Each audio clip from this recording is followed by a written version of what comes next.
Hi guys, welcome back again to my YouTube channel. If you're just seeing this pretty face for the first time, my name is Chinagorom, Nagorom for short, and I'm back again with a new sit down video, not a vlog this time, not a vlog. I'm back again with a new sit down video. I'll be discussing a very interesting topic, so just chill. Do you have your popcorn, your coke? Just chill, sit down and watch this video to the end. Please, if you haven't subscribed to my channel, do well to subscribe. The subscribe button is the button you'll be seeing at the right hand side of my channel. It's written subscribe. It could be in red, black, whatever color it is. The most important thing is that you tap on the button and tap on the notification bell so that each time I post, you'll be the first to get a notification. And stands by the provision of the law. They live by the rule of the law. You can see a young man that will come and say, no, this is outside the law. I watched on the AIT news the other day. I saw a young lawyer that filed a case against the IG of police because they want to extend his tenure in the office. Mr. President wants to extend his tenure in the office after he has completed the provision of the Constitution of his 60 years. Now, once you're 60 years, you go on retirement and all of that. Now, there is no law backing the decision of Mr. President. And that young man summoned courage to go to court as a lawyer to fight it. It's not like he's not a police officer. He's not aspiring to become IG, but he's trying to defend the provision of the Constitution, knowing that it is the Constitution that controls our existence. Yeah. That's what all of us needs to join force to say, if the Constitution has said this, let us live by the rule of law. And that's how we can begin to develop our environment, not by running away from our environment because things are not working well. If you run, you will still come back here. If you run, have you run with your father? Have you run with your mother? There's a story I heard, one of my lecturers told me while we were in school, those days in my days in university. He said one day, because he spent major part of his life in Holland, and he returned here and got a lecturing job and was lecturing in our school. He said one day here in Nigeria, he was moving somewhere and he saw, of course, our security men escorting some white guys. And he saw one of them. He recognized the face. He said, is this not this person? He wanted to have access to get close to the guy. He said he tried and entered into the place they entered and got close access to the young man and called him by his name. He turned and looked at him and recognized him, and both of them exchanged pleasantries and all of that. He remembered that they were all in Holland. Do you know what he used to do in Holland? He's a vulcanizer. Wow. He was a vulcanizer in Holland. Roadside, these are our roadside vulcanizers you see that we don't value, we don't call them anything, they don't mean anything to us. That young man was a vulcanizer in Holland. And then he came here, for whatever reason that he came, he became an expatriate. They are using security men to carry him up and down, blow noise, make noise. That's the Africa we have seen today. So the beauty of this Africa is that we are rich in talents, in our brain, but our problem is that we don't have value for ourselves. Yeah, and I just want to just an addition. Something happened recently. I was going to church, and my church. There are some parishes that wear trouser, but not the very nasty kind of trouser, but a moderate looking smart trouser.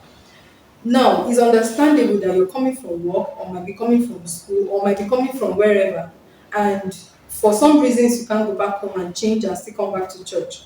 So some parishes allow that. Now, I went to one of the big parishes and I saw white, the white guys Yeah. and the ladies. They were all putting on trousers, seated at the altar. I don't know if you understand. Yeah. They were seated at the altar. They were putting on trousers. Their trousers were not revealing.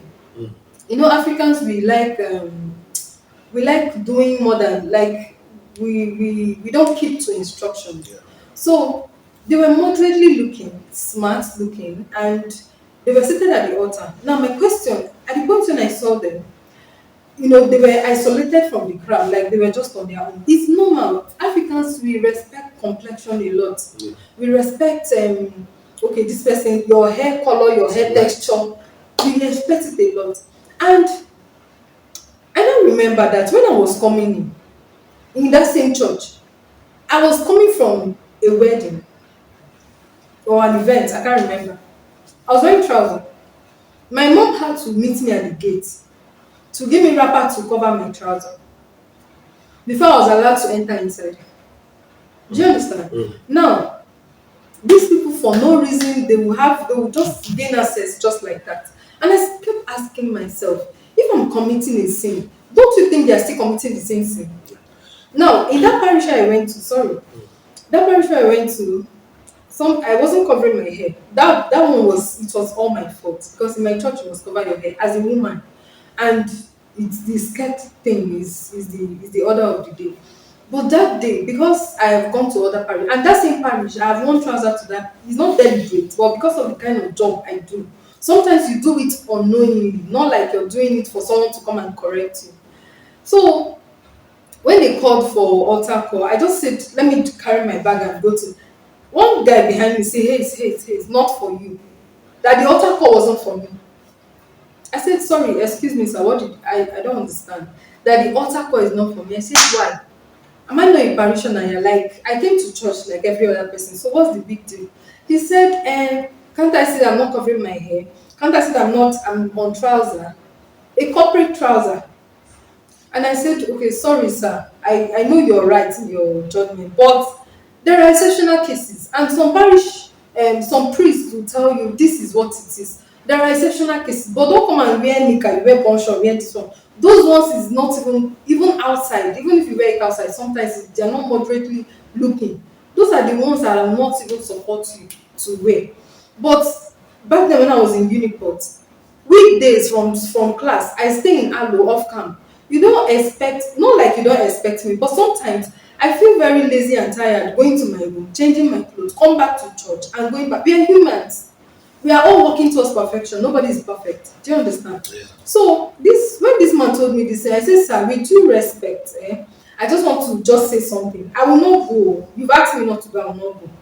But I pointed out one or two parishes where something like that happened. I'm not saying it's right, but we respect complexion. Imagine if it's a white lady that was entering the church. Nobody would have addressed her, nobody would have stopped her from entering the church. She would have just gone in the same way she came.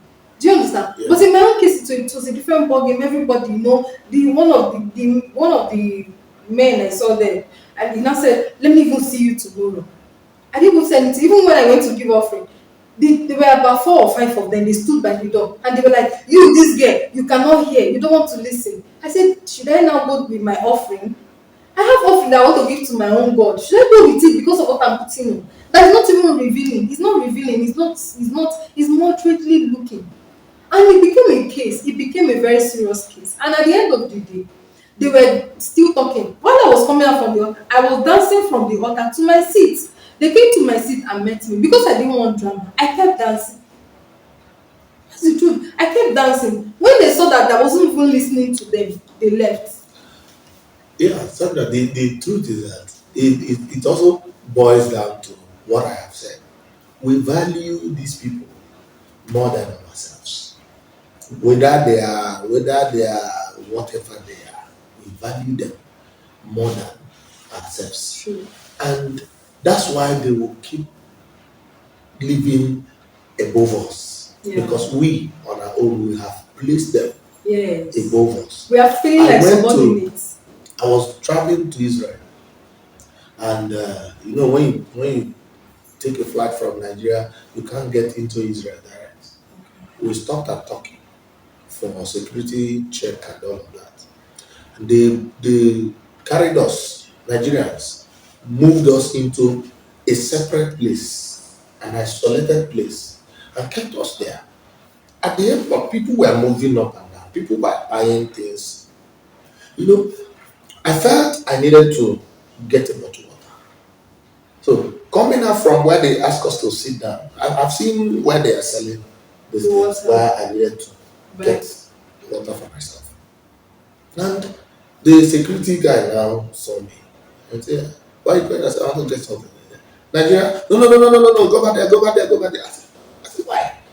He said, "No, Nigeria, no, no, no."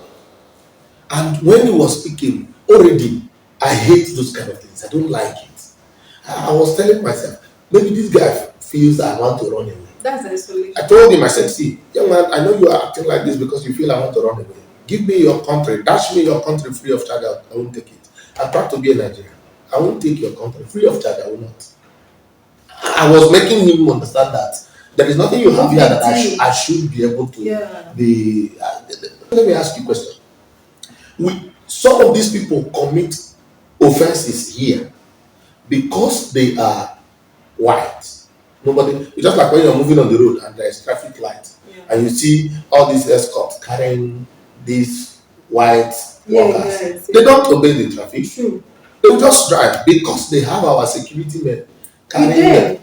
But if you go to their country and the light shows and you didn't stop, Is it? then you will not. There's no point people pursuing you. You will pay for it. Yes. You surely must pay for it. That's why they see us that we are nobody, we are inferior, because there is no system.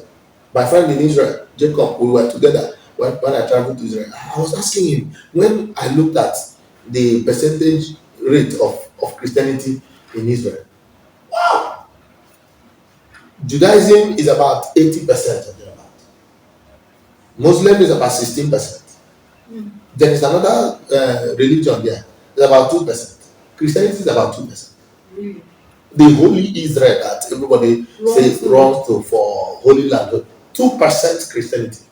And I was asking him, I said, with this level of religion, yet there is no religious crisis so much that breaks out in Israel, because if it happens, we will hear it, Yeah. news will carry it. Yeah. Why is it that there is no religious crisis? You know what he told me?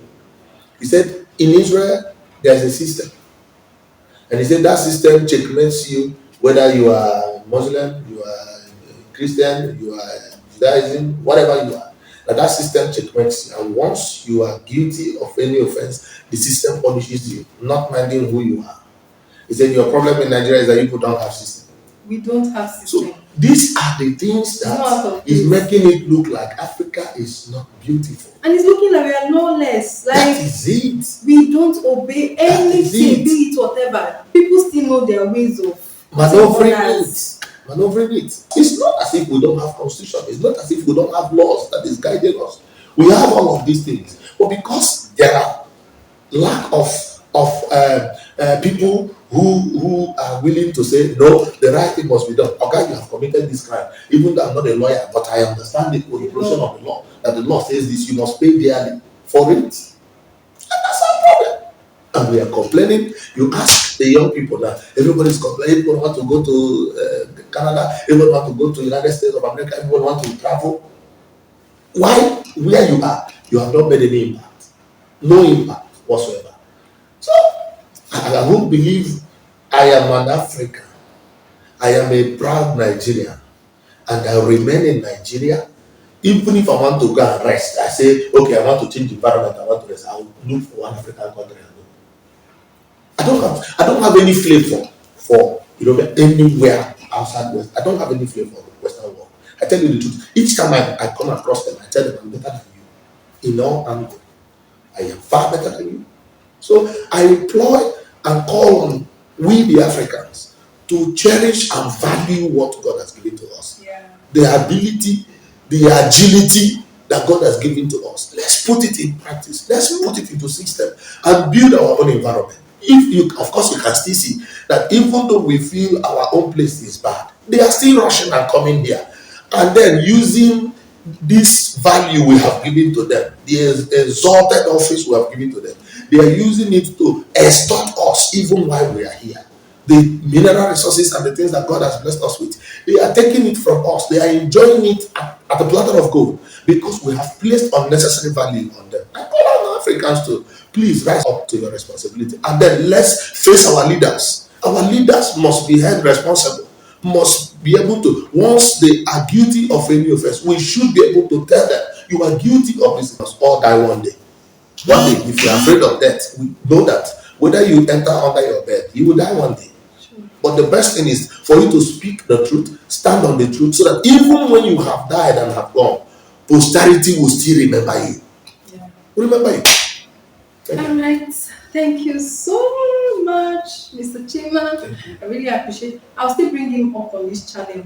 He doesn't have a choice, so he will keep giving it to us hot, hot, hot.